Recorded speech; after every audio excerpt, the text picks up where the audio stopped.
although I practiced hard, you will say, okay, please continue. You will wait for him to complete his sentence. Okay.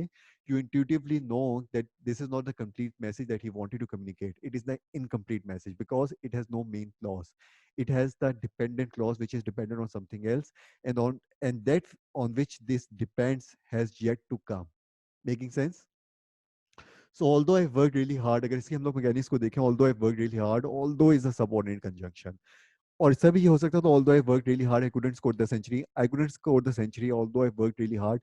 That is, can I change the position of the subordinate clause? Yes, I can change the position of the subordinate clause. It can come before the independent clause or it can come after the independent clause because it functions as an adverb.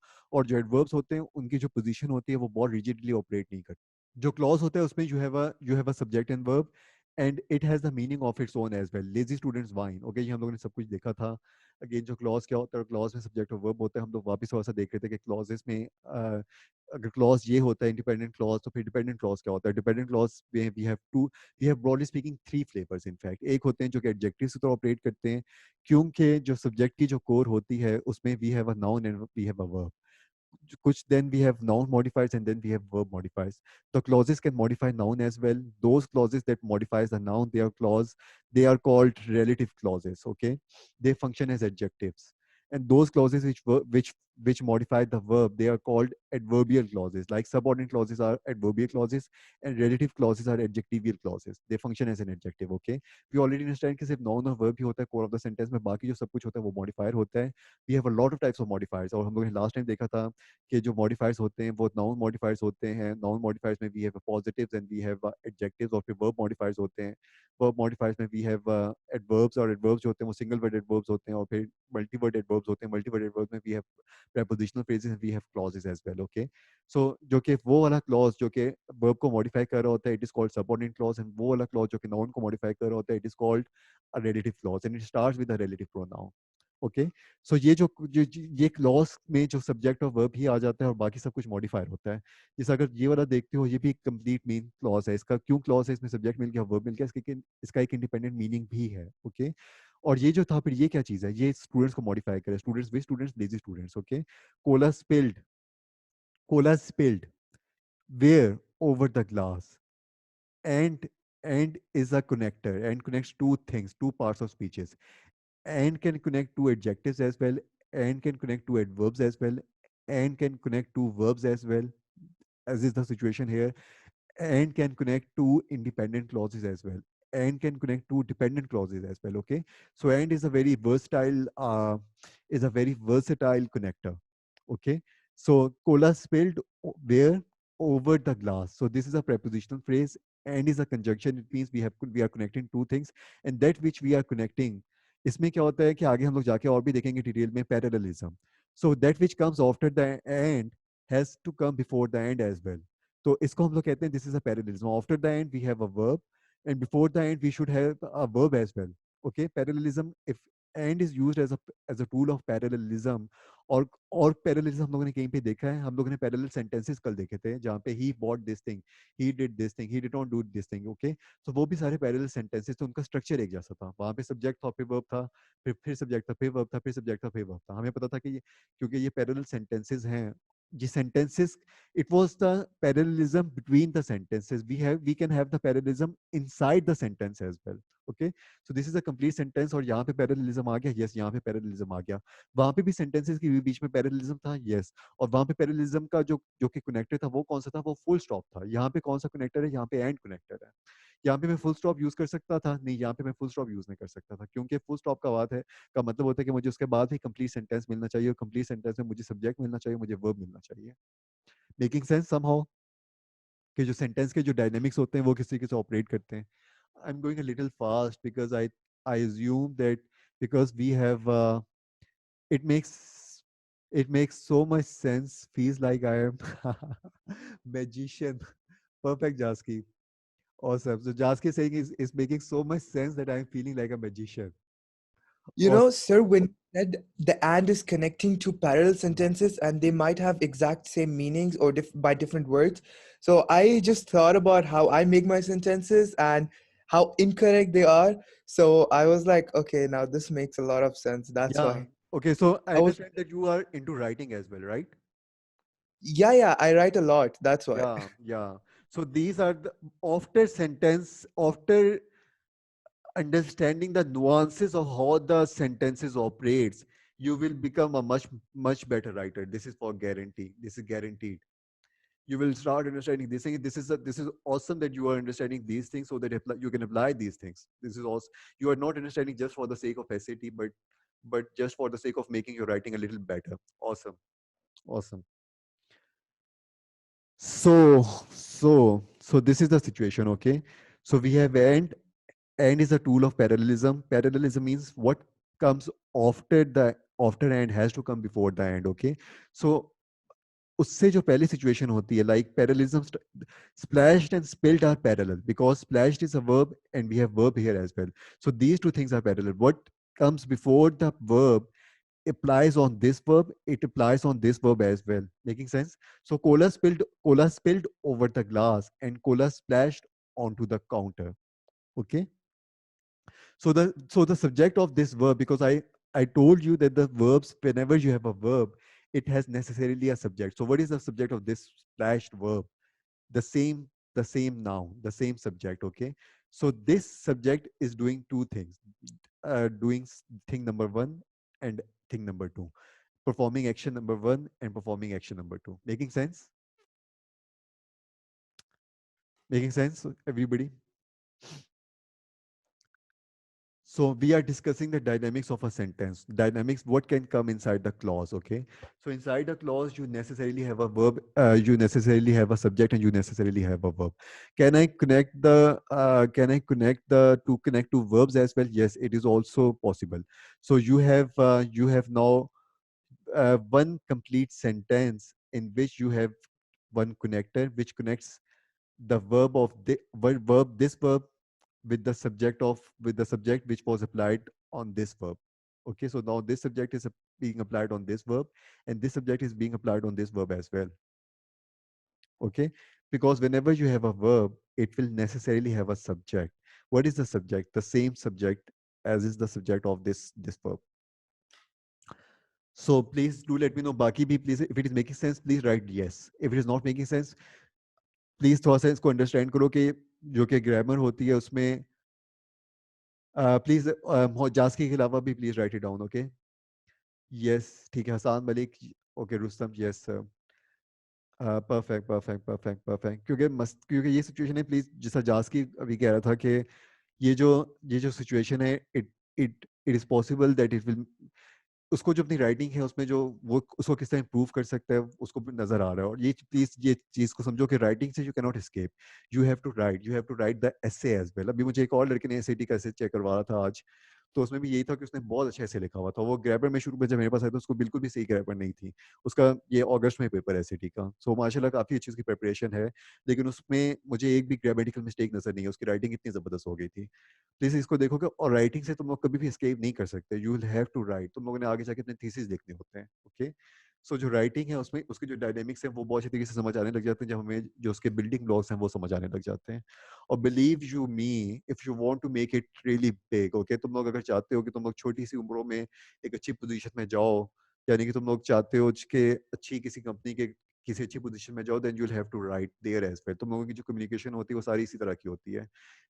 Imagine कि तुम लोग किसी American company में काम कर रहे हो, तुम लोगों की ग्रामर होगी उसमें सिली मिस्टेक्स होगी. सो this is the best time कि तुम लोग मल्टीपल बेनिफिट्स हो जाते हैं इसके. एसएटी का स्कोर अच्छा आ जाता है. तुम लोगों ने जो अपने ऐसे लिखने होते हैं वो भी तुम लोग अच्छे लिख सकते हो. और ये कि तुम लोगों की जो राइटिंग होती है उसमें सिली मिस्टेक्स नहीं होती हमेशा. Okay. So we were discussing कि क्लॉज क्या होता है. हम लोगों ने देखा इंडिपेंडेंट क्लॉज क्या होता है. So what is a subordinate clause? Subordinate clause starts with a subordinate conjunction. उसके बाद you will have subject and you will have a verb. और उसके बाद उसमें मसला ये होता है कि सबऑर्डिनेट क्लॉज इनकम्प्लीट थॉट होती है. ओके. ये कंप्लीट मीनिंग, इंडिपेंडेंट मीनिंग नहीं होता. ये इनकम्प्लीट थॉट होती है. ये पूरी जो सिचुएशन होती है ना, ये किसी और चीज के ऊपर डिपेंड कर रही होती है. If it is a subordinate clause, ये एक इंडिपेंडेंट क्लॉज के ऊपर डिपेंड कर रहा होता है. इंडिपेंडेंट क्लॉज को भी अगर तुम लोग जूम इन करते हो तो उसके भी वर्ब के ऊपर डिपेंड कर रहा होता है. ओके. और ये एडवर्ब की तरह ऑपरेट करने लग जाता है. और ये एडवर्ब का जो क्वेश्चंस होते हैं उनका आंसर देते हैं. देखते हैं. Whenever lazy students whine. Okay. Whenever lazy students wine, teacher teacher shouts. कुछ इस तरह का. ओके. तो अब इसका जो मीनिंग है वो कंप्लीट हो गया. अब अब अब ये जो था ये इंडिपेंडेंट क्लॉज था, और ये जो था ये डिपेंडेंट क्लॉज था, और ये basically this is how it operates. Okay, तुम्हारा डिपेंडेंट क्लॉज जो इंडिपेंडेंट क्लॉज के ऊपर डिपेंड कर रहा था, और इंडिपेंडेंट क्लॉज के भी हम लोगों ने देखा था कि इंडिपेंडेंट क्लॉज के भी जो वर्ब था उसके ऊपर डिपेंड कर रहा था। ओके, अब देखते हैं कि इंडिपेंडेंट क्लॉज के वर्ब के ऊपर डिपेंड कर रहा था, तो इसका मतलब है कि ये एडवर्ब की तरह ऑपरेट कर रहा था। और फिर ये इनफैक्ट जो कि एडवर्ब की तरह ऑपरेट करता है, तो जो एडवर्ब के क्वेश्चंस हैं उनका आंसर देगा। Okay, whenever lazy students whine, teacher shouts. Teacher shouts when. When is one of the question of an adverb. Where is also another question of an adverb. Okay, why is also a question of adverb. How is also another question of adverb. Okay, it answers one of these questions. Yes, it answers when. Whenever lazy students whine, teacher shouts. Okay, so एक इसकी इसकी एक incomplete thought थी, और वो जो incomplete thought थी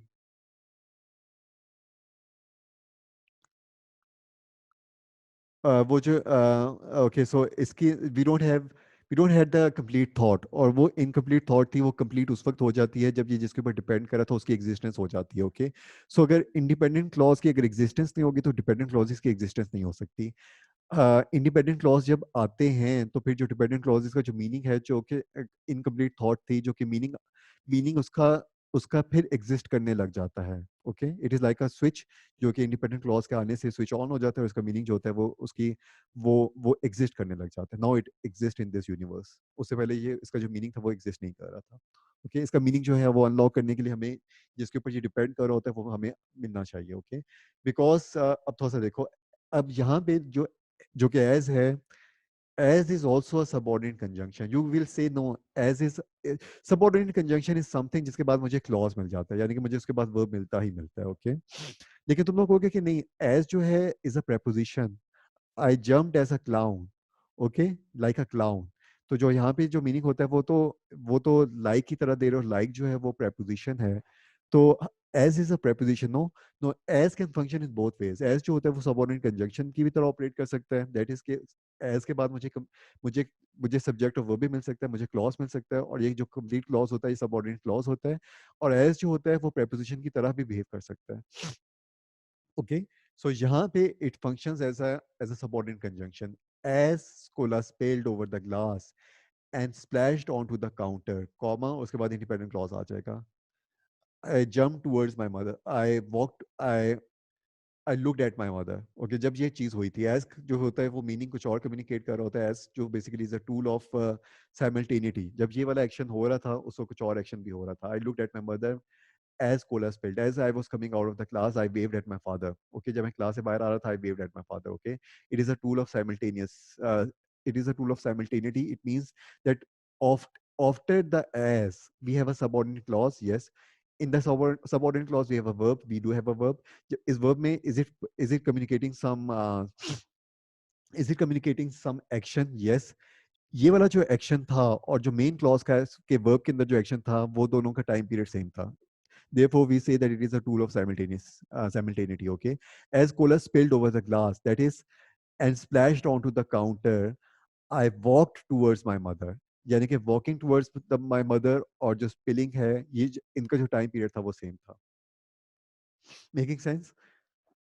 As I was coming out of the class, I waved at my father. Coming out of the class में जो एक्शन है, as I was coming out of my class, coming out of में एक action है, yes. और wave का भी एक एक्शन है, यस। इन दोनों का जो टाइम पीरियड है वो कब था, वो सेम था। और as is the tool of simultaneity. Okay, जो बिकॉज होता है वो भी सबऑर्डिनेट क्लॉज होता है, yes. Because is also a subordinate conjunction. Because is if it is if because के बाद because is a subordinate conjunction. Okay, so this is really important.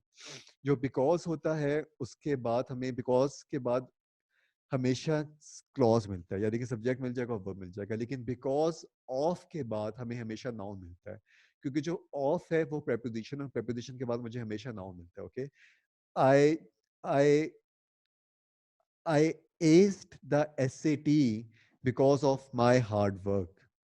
Okay, because of what? Because of hard work. Because of whose hard work? My hard work. Because of hard work. Okay, hard work is a noun. Okay, of के बाद मुझे हमेशा noun मिलता है, because of के बाद भी इसलिए मुझे हमेशा नाउन ही मिलेगा। लेकिन बिकॉज अगर if it is also if it is just because that is, it is not because of, तो बिकॉज जो होता है वो सबऑर्डिनेट कंजंक्शन होता है। If it is not accompanied with of, then उसके बाद मुझे हमेशा हमेशा क्लॉज मिलता है, हमेशा मुझे उसके बाद सब्जेक्ट ऑफ वर्ब मिलेगा। ओके, और वो सबऑर्डिनेट क्लॉज होगा क्योंकि सब बिकॉज जो है वो सबऑर्डिनेट कंजंक्शन की तरह ऑपरेट कर रहा होता है। और क्योंकि वो सबऑर्डिनेट क्लॉज की तरह ऑपरेट, सबऑर्डिनेट क्लॉज होता है, सबऑर्डिनेट क्लॉज होता है वो एडवर्बियल क्लॉज होता है, एडवर्ब की तरह ऑपरेट करता है। और पूरा जो सबऑर्डिनेट क्लॉज जो बिकॉज क्लॉज है वो वाई का आंसर देता है। और वाई जो होता है वो क्वेश्चन होता है एडवर्ब का। Yes, why is one of the question of adverb, when is also a question of an adverb. Okay, how is also a question of an adverb, where is also a question of an adverb. Okay, सारे adverb के questions होते हैं। Okay, अब थोड़ा सा देखो कि चीजों को कनेक्ट करो। ओके, सो यू अंडरस्टैंड कि how important the fundamentals are. If you have a subject and if you have a verb, बाकी सब कुछ मॉडिफाई है। अगर मैं ये बात कहूँ कि my dog loves pizza crust. So this is a complete thought. You have a subject and you have a verb. Loves what? Crust. Which crust? What type of crust? Pizza crust. Okay. But the moment you attach a subordinate clause, it has no meaning on its own. You will wait for the sentence to complete. Intuitively, you intuitively, this is something which is in my knowledge, that this is not a complete sentence. The sentence completes because of the independent clause. If no independent clause, it is not a complete sentence. If it is not a complete sentence, then what it is a fragment, it is just एक piece है, ये होता है ये। Okay, just एक टुकड़ा होता है, इसको हम लोग फ्रेगमेंट कहते हैं। इनफैक्ट इसको ग्रामर में भी हम लोग फ्रेगमेंट कहते हैं। It is just a fragment, it is just a fragment. If it is not a complete, if it is not a complete sentence, it is then just it is a fragment. जो fragment होता है उसमें उसमें उसके उसका independent meaning नहीं होता। Okay, so just give me a second, कि जो फ्रेगमेंट्स होते हैं उसमें इंडिपेंडेंट मीनिंग मुझे नहीं मिलता। Okay, Victor sneeze repeatedly, so this is a subject and this is a verb. यहाँ पे क्लॉज है। लेकिन अगर मैं ये बात कहूँ कि लेकिन अगर मैं ये कहूँ, सिर्फ अगर शुरू में देखते हो फ्लोरिंग द एक्सेलरेटर, अगर सिर्फ ये देखते हो ना, ये वाली सिचुएशन, तो यहाँ पे ये सिर्फ इनिशियल मॉडिफायर था। As his girlfriend Gigi chased him down the interstate. As मुझे पता है सबऑर्डिनेट कंजंक्शन है, उसके बाद मुझे सब्जेक्ट मिल गया, मुझे मुझे वर्ब मिल गया। लेकिन ये जस्ट फ्रेगमेंट है। ये जो बोल्ड में लिखा हुआ है ये जस्ट एक फ्रेगमेंट है, this is not a complete sentence. क्योंकि यहाँ पे फ्रेगमेंट क्यों है? क्योंकि ये सबऑर्डिनेट क्लॉज है। सबऑर्डिनेट क्लॉज के साथ मुझे पता है नेसेसरीली कि इंडिपेंडेंट क्लॉज होना चाहिए। If you don't have an independent clause, it is not a sentence, it is just a fragment. Subordinate clauses can function as, can be fragments. Yes, they can be fragments. Fragment वो चीज होती है जिसका अपना independent meaning नहीं होता।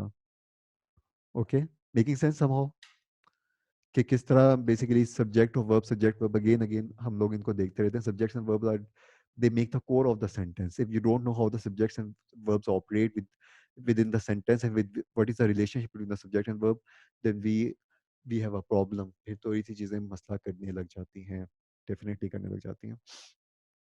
Okay, ये basically हम लोग थोड़ा सा देख रहे थे कि और लिंकिंग वर्ब्स वगैरह क्या होते हैं, इनको भी हम लोग थोड़ा सा देखेंगे। मेन क्लॉज क्या होता है, इंडिपेंडेंट क्लॉज क्या होता है, ये सारी चीज़ें हम लोग देख रहे हैं। क्लॉज क्या होता है? क्लॉज जो होते हैं, we have two types of clauses. Subordinate clauses भी क्लॉजेस ही होते हैं, लेकिन ये खास किस्म के क्लॉज होते हैं। They are special type of clauses which are called dependent clauses, they are not independent clauses. और जो मेन क्लॉज होता है वो इंडिपेंडेंट क्लॉज होता है। Diana kicked the soda machine, this is an independent clause. We have a subject and we have a verb. और ये इस तरह का वर्ब था जिसके ऊपर डायरेक्ट ऑब्जेक्ट आ गया। Soda machine is a noun, जिसके अंदर मशीन जो था स्पेसिफिकली वो नाउन था, और जो सोडा था, विच मशीन, सोडा मशीन, सोडा जो था वो यहाँ पे एडजेक्टिव की तरह ऑपरेट कर रहा था। वो मुझे स्पेसिफिकली बता रहा है which type of machine we are talking about. Okay, so this is a main clause. Main clause में definitely you have a subject and you have a verb, it has a complete meaning. It it ये किसी और के ऊपर depend नहीं कर रहा होता। लेकिन जो फ्रेगमेंट्स होते हैं वो किसी और के ऊपर डिपेंड कर रहे होते हैं। सबऑर्डिनेट क्लॉजेस भी फ्रेगमेंट्स बन जाते हैं जब इनके सारे इंडिपेंडेंट क्लॉज अटैच नहीं होते। Okay, so this is how it goes. Okay, अगर तुम लोग आगे देखते हो तो रिलेटिव क्लॉजेस क्या होते हैं? Relative clauses they begin with the relative pronoun. Okay, so relative pronoun क्या होते हैं उनको भी हम लोग देख लेते हैं। लेकिन रिलेटिव जो प्रोनाउंस क्या होते हैं? Pronoun is something which refers to a noun. This is the fundamental definition of a this is a fundamental definition of a pronoun. Okay, so जो pronoun होता है वो refer कर रहा होता है किसी noun की तरफ रेफर कर रहा होता है, ओके। सो जो हु होता है ना, when I say people who are lazy, who are lazy by people who are lazy buy this machine, okay, they buy this machine, okay. So who are lazy is a clause, yes, it is a clause because we have a verb, okay, we have a verb, are is a verb, okay. So we have a verb, if we have a verb, necessarily it has a subject. So what is the subject of this clause? Who is the subject? Okay, who is a relative pronoun? Because it is a pronoun, it points to a noun. Which noun it is pointing towards? It is pointing towards people. So who are lazy? People are lazy. Okay, we are talking about people who are lazy. So इस dependent clause का जो relative clause था, इसका subject who था, who एक pronoun था, वो एक refer कर रहा था noun की तरफ. Making sense? सो मुझे ये वाले नाउन्स तो पता है, ही शी वगैरह तो पता है मुझे, ओके। सो जो प्रोनाउंस होते हैं उनके केसेस होते हैं, ओके। थोड़ा सा देखो ताकि रिलेटिव क्लॉजेस, रिलेटिव प्रोनाउंस का पता चले और फिर हमें रिलेटिव क्लॉजेस का पता चले, फिर हमें एडजेक्टिव्स की जो डेफिनेशन है, when the clauses are adjective in nature, वो हमें ज़्यादा अच्छे तरीके से पता चल जाए। और रिलेटिव क्लॉजेस एडजेक्टिव की तरह ऑपरेट करते हैं और एडजेक्टिव नाउन के ऊपर डिपेंड कर रहे होते हैं, वो भी हमें कॉन्सेप्ट थोड़ा सा अच्छा समझ आ जाए। थोड़ा सा देखो, थोड़ा सा ये देखो कि जो प्रोनाउंस होते हैं वो क्या होते हैं। What are pronounce?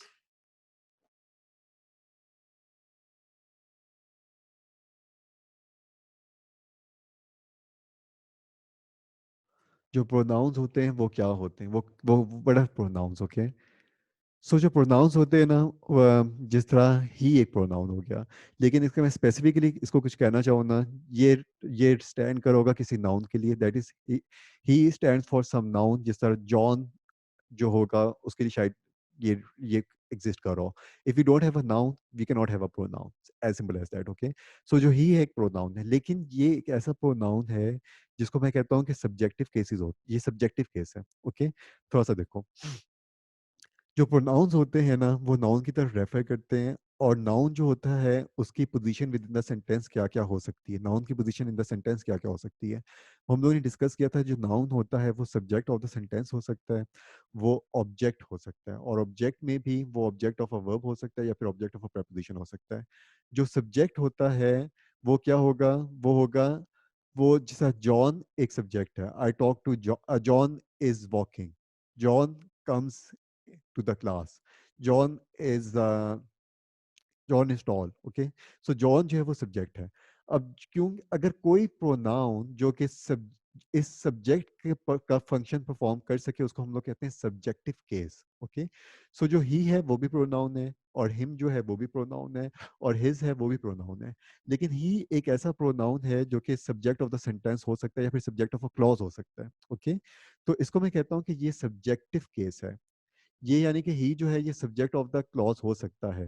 हिम जो है वो ऑब्जेक्टिव केस है, यानी कि वो ऑब्जेक्ट हो सकता है। ऑब्जेक्ट में we have object of a verb and we have object of a preposition. तो जो हिम है वो ऑब्जेक्ट वाली सिचुएशन में आ सकता है, यानी कि उस नाउन वाली पोजीशन में आ सकता है जब वो noun object of a verb होगा या ऑब्जेक्ट ऑफ अ प्रेपोजिशन होगा। थोड़ा सा देखो, Sarah talked to talk to John, okay. Sarah talked Sarah talk to Sarah slap John कर लो, okay, to make it very simple, जहाँ पे हमें prepositions को हम लोग escape करते हैं। सारा स्लैप्ड जॉन, ओके। जो जॉन है वो सारा का यंगर ब्रदर है, और सारा जो है वो एल्डर ब्रदर है, उन्होंने स्लैप किया जॉन को, ओके। सारा स्लैप जॉन। सो सारा जो है वो, उसके लिए अगर मुझे प्रोनाउन को यूज करना होगा वो मैं सब्जेक्टिव केस यूज करूंगा, शी। क्योंकि जो जॉन था वो ऑब्जेक्ट ऑफ अ वर्ब था, इसके लिए मुझे अगर कोई प्रोनाउन यूज करना होगा तो वो मैं प्रोनाउन यूज करूंगा सारा स्लैप्ड ही, नो, सारा स्लैप्ड हिम, ओके।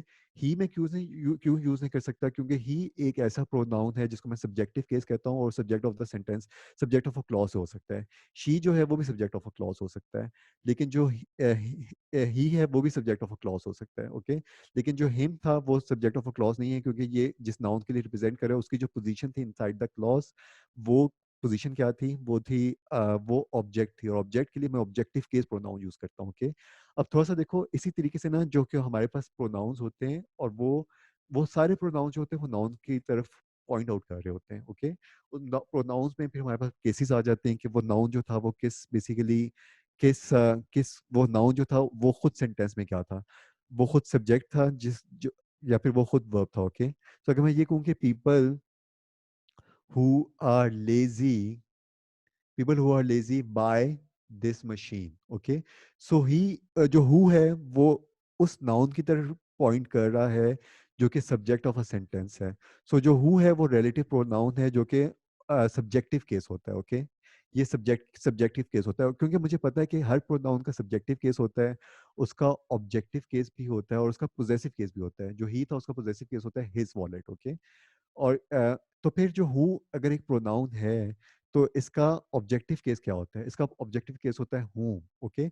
इसका मतलब ये कि हूम एक ऐसे नाउन की तरफ रेफर कर सकता है जो कि ऑब्जेक्ट होगा, ओके। थोड़ा सा देखो, अ, जब हम लोग बात करते हैं ना it to whom it may concern, ये किसी ने ये सुना हुआ है, to whom it may concern। इसमें जो whom है ना वो मैं who क्यों नहीं लिखता, इसको मैं whom क्यों करता हूँ? क्योंकि जो whom है वो ऑब्जेक्ट ऑफ अ preposition है, because it is an object. तो मुझे ऑब्जेक्टिव केस यहाँ पे लेके आना पड़ता है जो कि ऑब्जेक्टिव केस who नहीं था, और who जो था वो सब्जेक्टिव केस था, और who का जो ऑब्जेक्टिव केस होता है वो whom हो जाता है, ओके। ओके। अब कभी कभी हमें बहुत ज़्यादा प्रॉब्लम होती है कि हम लोगों ने who यूज़ करना है कि हम लोगों ने whom यूज़ करना है। I people who are lazy या पीपल हुम आर लेजी, जो हु हम लोग क्या कहेंगे? अगर इसकी ट्रिक ये होती है कि ही इज लेजी या हिम इज लेजी। अगर आंसर मुझे सब्जेक्टिव केस मिलता है तो मुझे सब्जेक्टिव केस आता है, अगर मुझे आंसर ऑब्जेक्टिव केस मिलता है हिम तो मुझे मुझे हुम आता है। I talk to the people to whom, okay. इसके एग्जांपल देख लेते हैं ताकि थोड़ा सा और ज्यादा हो जाए, but I want to say कि जो प्रोनाउंस होते हैं उनके सब्जेक्टिव केस होते हैं, उनके ऑब्जेक्टिव केस होते हैं। सब्जेक्टिव केस जो प्रोनाउंस के होते हैं वो उन पोजीशंस के लिए होते हैं जहाँ पे हम लोगों को जहाँ पे वो बेसिकली जहाँ पे जो ये वाला नाउन था ना ये सब्जेक्ट होगा या फिर वर्ब होगा। थोड़ा सा देखो, the lazy students whom Mrs Russell hit in the head with the chalk eraser। Hit in the head कर लो, विद द chalk eraser भी रहने दो, okay. Mrs. Russell hit in the head the lazy students. Yeah, Mrs. Russell hit the students. Yes, Mrs. Russell hit the student. Okay, तो जो the student था उसकी तरफ अगर मुझे रेफर करना है वो इस वाले क्लॉज में उसकी पोजीशन क्या थी? वो ऑब्जेक्ट था। तो मुझे अगर अगर ये वाला जो क्लॉज था इसके ऑब्जेक्ट की तरफ मुझे अगर रेफर करना है तो मुझे objective pronoun objective case use करना है। होम जो है वो ऑब्जेक्टिव केस है। Who loves pizza crust? Dog loves pizza crust, okay. So जो डॉग था इस वर्ब का सब्जेक्ट था, लेकिन जो कि लेजी स्टूडेंट्स थे वो इस वर्ब का ऑब्जेक्ट था। और क्योंकि जो लेजी स्टूडेंट्स थे वो इस वर्ब का ऑब्जेक्ट था तो मुझे इस ऑब्जेक्टिव नाउन के लिए ऑब्जेक्टिव केस यूज करना था। क्योंकि जो जो कि लव था, जो नीचे लव्स था, उसका उसका जो सब्जेक्ट था वो ये था, वो हु था। Loves pizza, who loves pizza? Dog loves pizza, okay.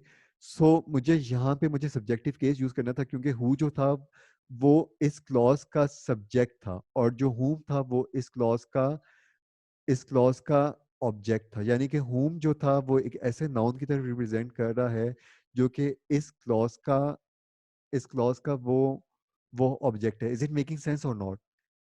If it is not making sense I think ये मुझे बताओ कि इज इट मेकिंग सेंस और नॉट? प्लीज जल्दी से बताओ ताकि Yes, मुझे sir, थोड़ा it सा। makes sense. ओके, बाकी मुझे स्टूडेंट्स जल्दी से मुझे यहाँ पे लिख दें, ओके। Perfect perfect perfect. और प्लीज बाकी स्टूडेंट्स भी लिखें ताकि हम लोग इसको फर्दर एलैबोरेट करूँ कि नहीं एलैबोरेट करूँ कि okay. So what I wanted to say कि जो कि जो कि रिलेटिव क्लॉजेस होते हैं वो एडजेक्टिव की तरह इसलिए बिहेव करते हैं क्योंकि जो रिलेटिव क्लॉजेस होते हैं वो रिलेटिव प्रोनाउन से स्टार्ट होते हैं। रिलेटिव प्रोनाउन जो होता है वो एक नाउन की तरह रेफर कर रहा होता है, क्योंकि now this whole clause is dependent on a noun. अगर तुम लोग देखते हो ना ये पूरा जो क्लॉज था ये इस नाउन के ऊपर रिप्रेजेंट कर रहा है, ओके। इस नाउन के बारे में और इंफॉर्मेशन दे रहा है, that which gives more information about a noun, it's an adjective. तो रिलेटिव क्लॉजेस जो होते हैं वो एक इनफैक्ट एडजेक्टिव की तरह ऑपरेट कर रहे होते हैं। और एडजेक्टिव को जो हम लोगों ने देखा था फर्स्ट सेशन में, उसमें हमने देखा था कि एडजेक्टिव जो होते हैं वो सिंगल वर्ड एडजेक्टिव्स भी होते हैं, मल्टी वर्ड एडजेक्टिव्स भी होते हैं। मल्टी वर्ड एडजेक्टिव्स में फ्रेजेस भी होते हैं, क्लॉजेस भी होते हैं। और वो वाले क्लॉजेस जो कि एडजेक्टिव की तरह ऑपरेट करते हैं, यानी कि वो नाउन के बारे में इन्फॉर्मेशन देते हैं, यस। और वो रिलेटिव क्लॉजेस होते हैं, और रिलेटिव क्लॉजेस होते हैं वो रिलेटिव प्रोनाउन से स्टार्ट होते हैं। और रिलेटिव प्रोनाउंस जो हैं वो कौन कौन से हैं? वो ये सारे रिलेटिव प्रोनाउंस हैं। ओके। हु, हुम, हु का जो कि ऑब्जेक्टिव केस है वो हुम होता है, और हुज जो होता है वो इसका पोजेसिव केस होता है। People whose bicycle, whose bicycles whose people whose bicycles are expensive, which people whose bicycles are expensive. Okay, so जहाँ पे जो whose है वो possessive case के बारे में बता रहे हैं, यानी कि people की जो possessions है उनके बारे में बता रहे हैं। ओके, so जो whose है वो possessive case है, जिस तरह he, his और him में he जो होता है वो subjective case होता है, his जो होता है वो possessive case होता है, और जो him होता है वो objective case होता है। इसी तरह who में जो होता है who वो subjective case होता है, whose जो होता है वो subjective case होता है, और whom जो होता है whom जो होता है whom who जो होता है वो सब्जेक्टिव केस होता है, जो whose होता है वो पोजेसिव केस होता है, और जो whom होता है वो ऑब्जेक्टिव केस होता है। ओके, सो जो whom है वो ऑब्जेक्टिव केस है, जिस तरह him जो होता है वो ऑब्जेक्टिव केस हो जाता है। ओके, अगर तुम Sir, लोग can you थोड़ा सा give देखते हो तो she जो होता है उसका सब्जेक्टिव केस she होता है, और her जो होता है वो पोजेसिव केस होता है, और her जो होता है वो ऑब्जेक्टिव केस हो जाता है। ओके, ये थोड़ा सा इस तरह का टेबल होता है जो कि मैं तुम लोगों को बता दूंगा, तुम लोग कहाँ से देख सकते हो। Please just ask you can ask the question. Yeah, I'm saying, can you give an example of that? Yeah, we can. I can give you the example of that as well. Just give me a second. Okay.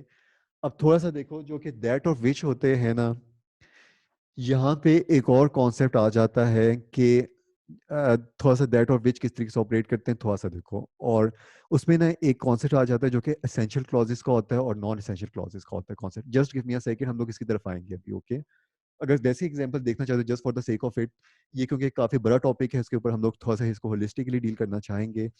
लेकिन अगर वैसे example देखना चाहते हो तो ये होता है कि the car that my father that my father purchased. Okay, the ball uh, the ball that that is green in color. अब यहाँ पे थोड़ा सा डिफरेंस है, दोनों सेंटेंसेस में थोड़ा सा डिफरेंस है। यहाँ पे जो दैट क्लॉज जो है जिस नाउन की तरफ रेफर कर रहा है, वो दैट क्लॉज का ऑब्जेक्ट है। My father purchased a car, my father purchased car. Okay, car that my father purchased. My father purchased what car? Okay.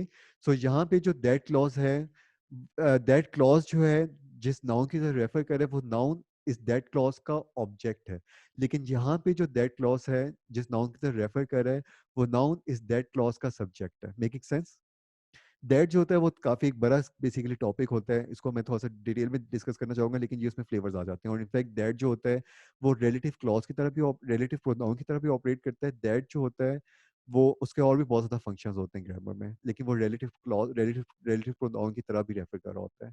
जब वो रिलेटिव प्रोनाउन की तरफ रेफर कर रहा होता है तो वो नेसेसरीली एक नाउन को की तरफ पॉइंट कर रहा होता है, वो नेसेसरीली एक नाउन को रेफर कर रहा होता है, क्योंकि वो प्रोनाउन की तरह ऑपरेट कर रहा है, वो एक रिलेटिव प्रोनाउन की तरह ऑपरेट कर रहा है। और उसके बाद जो क्लॉज होता है वो क्लॉज जो होता है वो रिलेटिव क्लॉज होता है, और वो इस नाउन को फर्दर उस नाउन के बारे में फर्दर इन्फॉर्मेशन दे रहा होता है। Car, which car that my father purchased. Ball, which car, which ball that is green in colour. Okay, so which का आंसर दिया, विच का आंसर दिया, तो विच इनफैक्ट क्वेश्चन होता था एडजेक्टिव का ही। तो एडजेक्टिव जो थे वो हम लोगों ने शुरू में देखा था, वो सिंगल वर्ड एडजेक्टिव्स भी थे, वो मल्टी वर्ड एडजेक्टिव्स थे, और मल्टी वर्ड एडजेक्टिव्स में देखा था कि प्रेपोजिशनल फ्रेजेस भी एडजेक्टिव्स को ऑपरेट कर सकते हैं, और फिर क्लॉजेस भी एडजेक्टिव की तरह ऑपरेट कर सकते हैं। तो यहाँ पे इनफैक्ट ये वाले क्लॉजेस जो कि एडजेक्टिव की तरह ऑपरेट करते हैं उनको हम लोग रिलेटिव क्लॉजेस कहते हैं, और वो रिलेटिव प्रोनाउन से स्टार्ट होते हैं। और हु, हुम, हुज, वो सारे रिलेटिव प्रोनाउंस के डिफरेंट केसेस हैं, और इसका जो सब्जेक्टिव केस है हु है, हुम है और हुज है।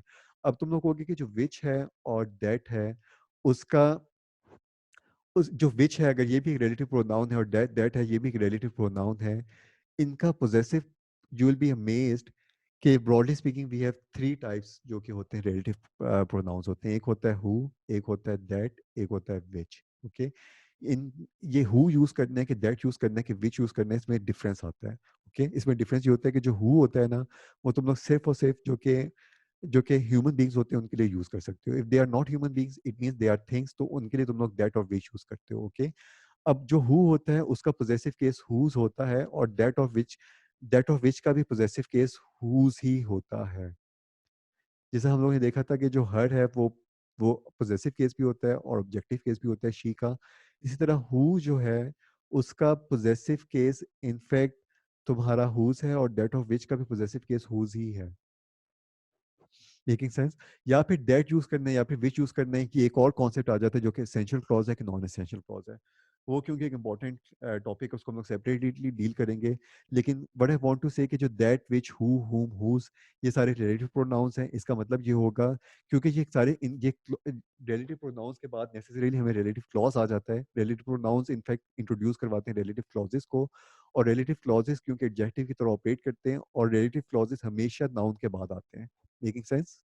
वो हम लोगों ने देखा था सबऑर्डिनेट क्लॉजेस जो होते हैं वो इंडिपेंडेंट क्लॉजेस से पहले भी आ सकते थे और इंडिपेंडेंट क्लॉजेस के बाद भी आ सकते थे. ओके. Subordinate clauses. लेकिन जो रिलेटिव क्लॉजेस होते हैं वो हमेशा नाउन के बाद आते हैं. ओके.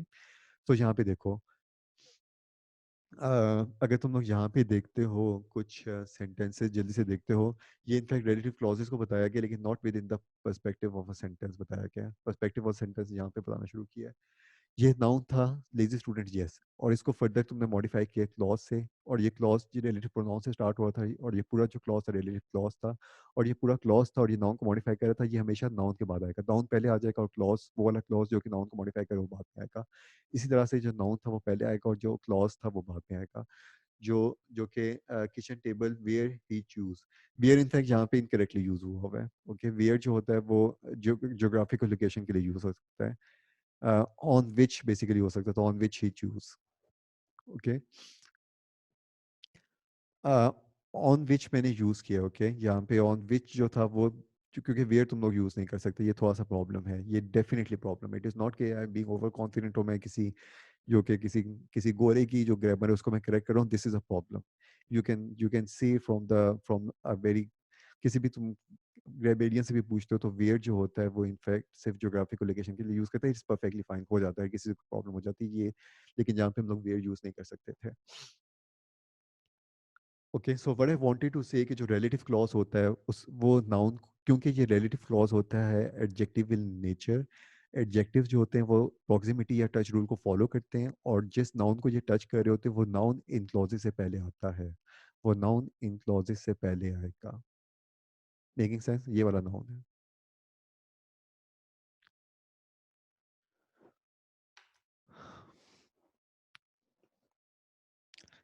तुम लोग वेयर को किस तरह यूज कर सकते हो अगर इफ समबडी इज इंट्रिग्ड कि वेयर कब यूज हो सकता था. The country where apples are where apples are grown. Okay. So जो कंट्री है उसकी तरफ रेफर वेयर जो है वो इस कंट्री की तरफ रेफर करो. जो कंट्री है वो जियोग्राफिकल लोकेशन है. City where people sleep at 10. We are talking about a city. और सिटी में हम लोग इन विच भी यूज़ कर सकते थे, इन विच भी यूज़ कर सकते थे, और वे भी यूज़ कर सकते थे. एस या फिर जो दूसरे टेस्ट होते हैं जिस तरह और जहाँ पे ग्रामर टेस्ट हो रही होती है वो इसमें डिफरेंशिएट करते हैं कि वेयर यूज़ करना है या फिर इन विच यूज़ करना है. नो. ये दोनों ही एप्लीकेबल है यहाँ पे. ओके. सो सो जस्ट हम लोग विल टेक 5 मिनट्स ब्रेक और हम लोग रिज्यूम करेंगे. जस्ट 5 मिनट्स की ब्रेक है. ओके. और फिर हम लोग रिज्यूम करना स्टार्ट करेंगे. If you have any confusion, if you have any question, just please do let me know. Okay. I can not emphasise enough guys, please I can not emphasise enough कि how this grammar तुम्हें थोड़ी सी ज़्यादा ही करनी पड़ती है. जब तुम लोगों ने इस तरह का स्कोर देखना होता है कि 70% ऑफ द क्वेश्चंस जो कि ग्रामर से रिलेटेड आते हैं, you have to be extremely comfortable with grammar, और थोड़ी सी ज़्यादा हमें ग्रामर करनी पड़ती है, इन डेप्थ करनी पड़ती है, ताकि हम लोग परफेक्ट स्कोर जो है उस तरह का देख सकें. और जो परफेक्ट स्कोर है वो तुम लोगों ने ऑलरेडी अंडरस्टैंड कर लिया. जैसे मोहम्मद बिन आमिर का रीडिंग में परफेक्ट स्कोर आ रहा था 90% एक्यूरेसी, 100% एक्यूरेसी. और कुछ स्टूडेंट्स का नहीं आ रहा था. होपफुली उनका भी आ जाएगा. लेकिन ग्रामर जो होती है ये इसमें भी आपका 70% इसमें भी आपका परफेक्ट स्कोर आ जाता है. राइटिंग में भी परफेक्ट स्कोर आ जाता है. उसमें भी कोई मुश्किल चीज़ें हैं नहीं. छोटी मोटी चीज़ें हैं लेकिन बहुत ज़्यादा चीज़ें हैं. लेकिन ये बहुत ही आसान आसान सी चीज़ें हैं सारी. ओके. सो इसमें भी यही रखना होता है. एजेंडा यही होता है कि जो कि कंप्लीट मास्टरी. और ये इस तरह की चीज़ नहीं है जिसको एक दफ़ा यूज़ करके यूज़ ही नहीं हुई कभी. ये बिलीव यू मी, ये जो इन चीज़ों को अगर अभी स्ट्रेंथन करते हो ये it will serve you for life. तुम लोगों को जो कि ग्रामर अगर अच्छी हो जाती है और बिलीव यू मी, ग्रामर का मसला लोगों को अनफॉर्चुनेटली काफ़ी अरसे तक होता रहता है। और लेकिन अगर ये देख ले तो चीज़ों फिर ये मसले नहीं होते, क्योंकि आप बहुत इन डेप्थ में जाके चीज़ें देख रहे हो। फिर राइटिंग जो होती है वो भी अच्छी जाती है। जो अच्छी जो पोस्ट होती हैं उनमें इनफैक्ट अगर तुम लोग देखते हो ना, तो ये जो हार्ड स्किल्स होती है ना, एक वक्त आता है जब आपकी करियर में ना जो हार्ड स्किल्स होती हैं वो मैटर नहीं करने लग जाती। जब तुम लोग भी इंडस्ट्री में आओगे ना, तुम लोग देखोगे कि जो टेक्नीशियंस है ना, उनकी जो स्किल है वो तुम लोगों के इंजीनियर होने के बावजूद उनकी ज़्यादा अच्छी स्किल्स होती हैं। इनफैक्ट जब गया था इंजीनियरिंग में, तो एक लड़का था जो कि मुझसे छोटा था एज में, लेकिन वो बहुत अच्छा टेक्नीशियन था। तो उसको इतनी ज़्यादा चीज़ों का पता होता था कि मुझे होता था कि यार मैं इसको क्या कहूँ, कि मैं इतना पढ़ के भी आया हूँ लेकिन मुझे इन चीज़ों का नहीं पता और इतनी मुझे मुश्किल सारी चीज़ें लग रही हैं। But I want to say कि जो टेक्निकल जो नेचर ऑफ द वर्क होती है ना, वो एक वक्त आता है कि वो तुम लोगों ने हैंडल नहीं करनी होती। तुम लोगों ने जो चीज़ें हैंडल करनी होती हैं, उनमें जो सबसे ज़्यादा इंपॉर्टेंट स्किल्स हो जाती हैं वो सॉफ्ट स्किल्स होती हैं। जो सॉफ्ट स्किल्स हैं उनके अंदर जो तुम्हारी जो टॉप टू स्किल्स होती हैं, वो एक स्पोकन स्किल होती है, वो भी नेसेसरीली इंपॉर्टेंट होती है। इनफैक्ट अगर तुम लोग किसी एग्जीक्यूटिव से पूछते हो ना, एग्जीक्यूटिव उनकी स्पोकन स्किल्स वाकई बहुत अच्छी होती हैं, जो अच्छे सीईओज होते हैं। ओके, इनफैक्ट ये कोई बता रहा था कि वो वाले जो कंपनी जिनके स्टॉक सबसे ज़्यादा हाई हैं, उनके जो सीईओज हैं, उनकी जो स्पीकिंग स्किल्स होती हैं वो बहुत अच्छी होती हैं। स्पीकिंग स्किल डेफिनेटली बहुत इंपॉर्टेंट होती है। दूसरी राइटिंग स्किल भी जो होती है वो बहुत ज़्यादा इंपॉर्टेंट होती है, because you have to communicate via writing. और जो तुम लोगों ने कम्युनिकेशन करनी होती है राइटिंग में, और जो राइटिंग होती है उसके जो फंडामेंटल्स है वो भी हम लोग डिस्कस कर रहे हैं। और ये सॉफ्ट स्किल्स होती हैं, ये तो मैं सर्व करती रहती हूँ। Okay, let's resume the session, hopefully everybody is fresh enough. Okay, so let's resume the session जो हम लोग डिस्कशन कर रहे थे अपनी बेसिक्स की। Let's resume the session, okay? So this is the situation with relative clauses. जो relative clauses होते हैं वो adjective की तरह ऑपरेट करते हैं, और बेसिकली ये उनमें सिचुएशन होती है। ओके, अब हम लोगों ने भी डिस्कस किया कि जो दैट होता हु जो होता है, माई डॉग। अब टेक्निकली डॉग जो है उसको हु से रिप्रेजेंट करना चाहिए कि हुम से रिप्रेजेंट करना चाहिए, ये भी, या फिर दैट से रिप्रेजेंट करना चाहिए, ये इनफैक्ट इतना दिस इज कि वो लिविंग थिंग है तो हम लोग हु से करेंगे, दैट से करें, who Yeats too much pizza. अब क्योंकि ये एससीटी आपसे गेन टेस्ट नहीं करता, ओके, ये टेस्ट नहीं होगा। ये इनफैक्ट किसी भी ऑफिशियल टेस्ट में भी टेस्ट नहीं हुआ कि जो डॉग है या फिर एनिमल है उसको हम लोग दैट से रेफर करें या फिर उसको हम लोग हु से रेफर करें। ओके, जो यहाँ पे भी आप देख रहे हो सिचुएशन है कि यहाँ पे हु से रेफर किया हुआ माई डॉग फ्लॉइड, और यहाँ पे अ डॉग दैट। जो कि इंपॉर्टेंट पॉइंट है वो थोड़ा सा देख लो। अभी हम लोग डिस्कस कर रहे थे कि जो दैट यूज करना है कि विच यूज करना है, और because both of the things are use for non human beings. Okay, जो अगर ह्यूमन बींग है तो उसके लिए हम लोग हु यूज करते हैं, पीपल के लिए हम लोग हु यूज करते हैं। लेकिन please Jaski, you want to ask something, please go ahead. Yeah, so sir, can't we like, for example, what I thought is that a dog that eats, it's basically a dog without a name. You know, the other one is like my dog Floyd, who. Yeah, So yeah, okay, अब situation ये था कि okay, so again ये what you are talking about, इसको हम लोग थोड़ा सा डिटेल पे डिस्कस करते हैं। ओके, अब हम लोग ना जो कि दैट यूज करेंगे कि विच यूज करेंगे। ओके, अब यहाँ पे because it is something which is technically known as a non-essential clause. Okay, that is something which is technically called an essential clause. Okay, essential clause, this is an essential clause, this is a non-essential clause। जो कि non-essential clause जो होता है उसमें basically हम लोग जो कि नॉन ह्यूमन बींग्स होते हैं उनके लिए हम लोग विच यूज करते हैं। Okay, just to give an extra information which is not essential, but if it is essential information तो उसके लिए हम लोग, या फिर we are talking about a specific dog, a dog that eats too much pizza, we are talking about a specific dog. Which dog? The one that eats too much pizza will soon develop pepperoni breath. So what what the situation here is कि it's not that कि जो कि यहाँ पे in fact technically ना यहाँ पे विच कर लेते हैं तो ताकि हमें ज़्यादा अच्छा समझ आए। ओके, यहाँ पे विच कर लो भी, जो कि विच होता है, या फिर जब हम लोग कॉमा हु भी यूज करते हैं। ओके, अब थोड़ा सा देखो कि जो कॉमा हु होते हैं ना, it is just an extra information which is not essential to the core of the sentence, but this is the essential information to the core of the sentence. What is the core of the sentence? A dog will soon develop what? Pepperoni breath. Which dog? The one that eats too much pizza. Okay. So this is something which is called an essential clause. अब ये जो था, इसकी वजह से हम लोग जो कि एडजेक्टिव, ये एडजेक्टिव की तरह ऑपरेट करे, वो भी एडजेक्टिव तरह ऑपरेट करे, यस। लेकिन ये जो एडजेक्टिव था ये एसेंशियल था।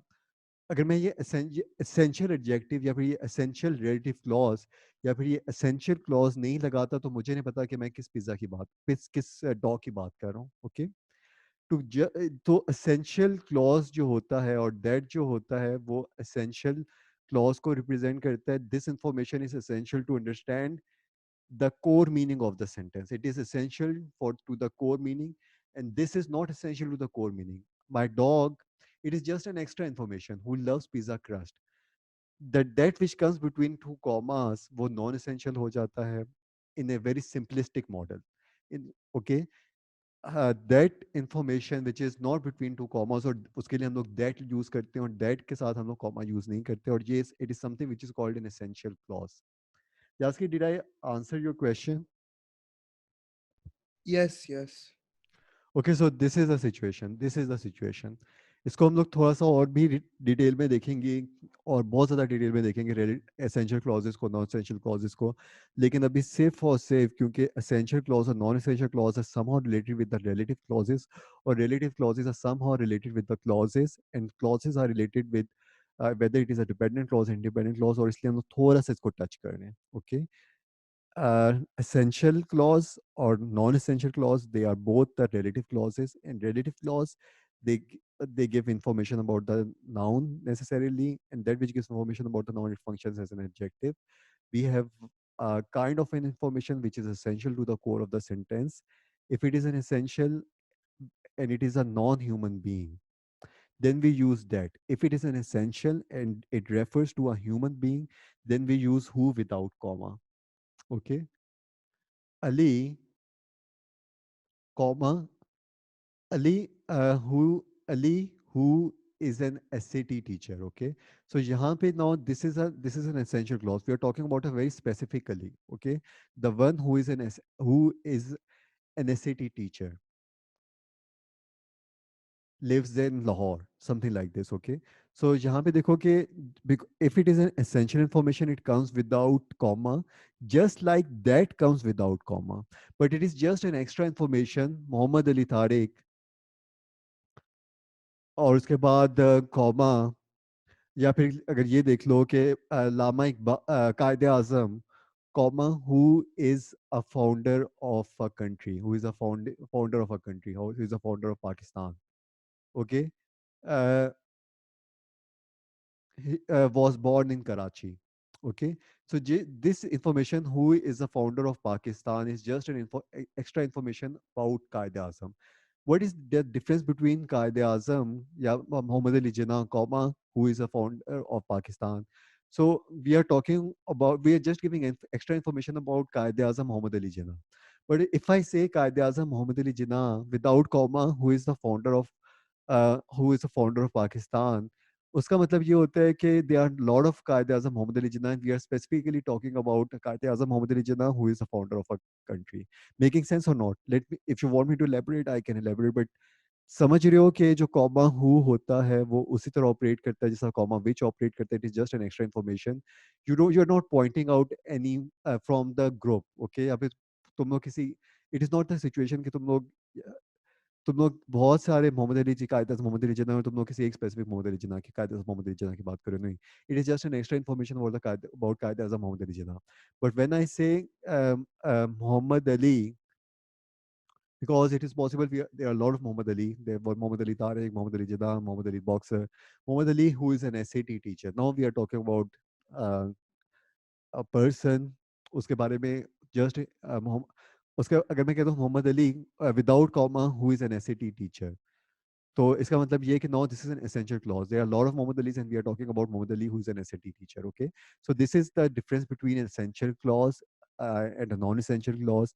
Essential clause, when it refers to a noun which is a human being, we use who without comma. When it is essential, we use comma who. When it is non-essential, that is used, that just like that is used here, when we use to the non-human being, and we are we are giving the essential information, just like जो comma who के बगैर होती है, जो just comma just who आ जाती है, it is an essential clause. Okay, इसी तरह जो दैट है वो भी एसेंशियल क्लॉज है। इसको थोड़ा सा देखना चाहते हो तो देखो। ओके, अब यहाँ पे अगर तुम लोग अगर देखते हो ना essential clause non essential clause ऐसा समझ आ जाएंगे। So there is a black house, then there is a red house, then there is a red house, then there is a red house, okay, and then there is a black house। okay, अब थोड़ा सा देखो, अगर मैं ये कहता हूँ ना the third house, okay, third house comma which is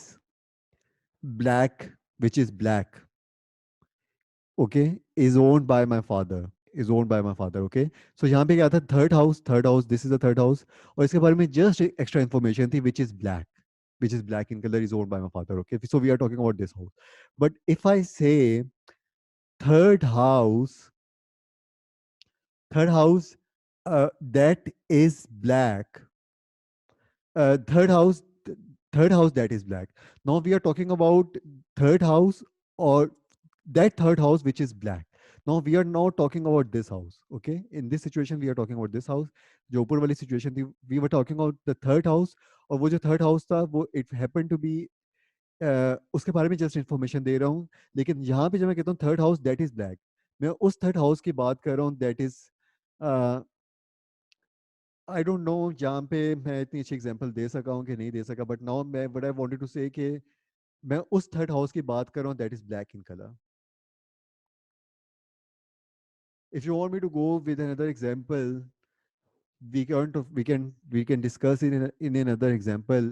लेकिन अगर तुम लोग यहाँ पे देखते हो माई डॉग फ्लॉयड, उसके बारे में जस्ट एक extra information, who eats too much pizza, just an extra information, if it is just an extra information, लेकिन हम लोग आइडेंटिफिकेशन के लिए यूज नहीं करें इन्फॉर्मेशन, एक जस्ट एक एक्स्ट्रा इन्फॉर्मेशन के लिए यूज करें, just for the sake of extra information, but not for the identification, then it is a non essential information और उसमें कॉमा आ जाता है।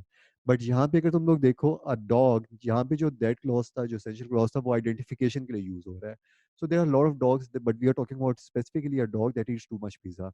अब because this is for the identification, और इस वाले इंफॉर्मेशन के बगैर हम लोग आइडेंटिफाई नहीं कर सके कि हम लोग किस डॉग के बारे में बात करें। So this is essential information, it is essential to identify the subject. But अगर तुम लोग यहाँ पे देखते हो, this information is not essential to identify the subject, because ये जो सब्जेक्ट है वो ऑलरेडी आइडेंटिफाइड है। Making sense guys? Making sense और not? Just do let me know. This is this is just a little bit of a concept, जो कि essential clause होते हैं, नॉन एसेंशियल क्लॉज होते हैं। इसका हम लोग इनफैक्ट काफ़ी काफ़ी इसको डिटेल में डिस्कस करते हैं, लेकिन क्यों हम लोग ने डिस्कस किया, because we were talking about clauses, we were talking about independent clauses, we were talking about dependent clauses, then we have already talked about noun clause in the first session. वो noun clause is a clause which functions as a noun. उसके बाद फिर हम लोगों ने जो कि बात की थी कि एडजेक्टिव्स क्या होते हैं, एडवर्ब्स क्या होते हैं। उस वक्त भी हम लोगों ने बात की थी कि देयर आर सम एडजेक्टिव्स जो कि मल्टीवर्ड एडजेक्टिव्स होते हैं और वो नाउन को मॉडिफाई करते हैं। वो वाले एडजेक्टिव्स जो कि मल्टीवर्ड एडजेक्टिव्स होते हैं, वो क्लॉज होते हैं, वो हमेशा नाउन के बाद आते हैं, और फिर उसमें एक specific type of adjective clause होता है जो कि एसेंशियल इंफॉर्मेशन को पोर्ट्रे करता है, और या फिर वो नॉन एसेंशियल इंफॉर्मेशन को पोर्ट्रे करता है। उसके फिर स्पेसिफिक्स क्या होते हैं। कॉमा विच का मतलब ये होता है कि we are referring to something which is non human being, और it is non essential. Okay, इसको इसको अगर if you want me to go into the detail, I can go into the detail, लेकिन इसको हम लोग सेपरेटली डिटेल में जाते हैं once we go through the जो कि एसएटी की जो हम लोग की बुक भी है। ये जस्ट हम लोग एक बेसिक के साथ कंफर्टेबल हो रहे थे। Noun clauses are the clauses which function as a noun. Okay, these are not really, ये word clause as a, you really do not want to know this thing, you do not really want to know this, you do not really want to know this very specific thing, and this very specific thing functions as a noun and it is called a noun clause। और इसकी बेहतर examples in fact हम लोगों ने खुद दे दी थी, जो हम लोग लास्ट टाइम जो डिस्कस कर रहे थे नाउन क्लॉजेस को।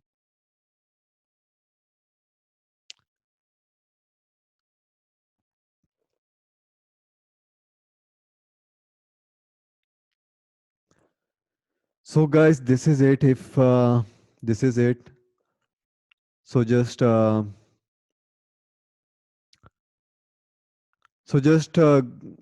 Just go through this terms जो हम लोगों ने ऑलरेडी की हैं इनको। कल हम लोगों का फिर से ये वाला जो हमारा वीक है हम लोगों ने इनफैक्ट इनमें बेसिक्स करनी है, और फिर हम लोग जो चैप्टर्स हैं जो बुक के चैप्टर्स हैं उनमें हम लोग गो थ्रू होंगे, और फिर तुम लोग देखोगे कि हम लोग ज़्यादा अच्छा जा सकेंगे। होपफुली ये जो बेसिक्स हैं इस वीक हम लोग कर लेंगे, फिर जो कंप्लीट बुक है वो हम लोग नेक्स्ट वीक भी हमारी हो जाएगी, जो कि 4 वर्किंग डेज होंगे, एसएटी की कंप्लीट बुक। उसके बाद हम लोग जो कि एक और बुक होगी वो भी अभी आप लोगों को मैंने दे दी है, ओके, उसमें से हम लोग गो थ्रू हो जाएंगे। ये after going through these 2 books of SAT फिर हम लोग पास्ट पेपर्स में जाएंगे, और फिर देखेंगे पास्ट पेपर्स में हम लोग इन आइडेंटिफाई कर सक रहे हैं इन चीज़ों को फिर नहीं कर सक रहे हैं। Okay, so if you have any question you can ask me the question. If you don't have any question, let's end the session.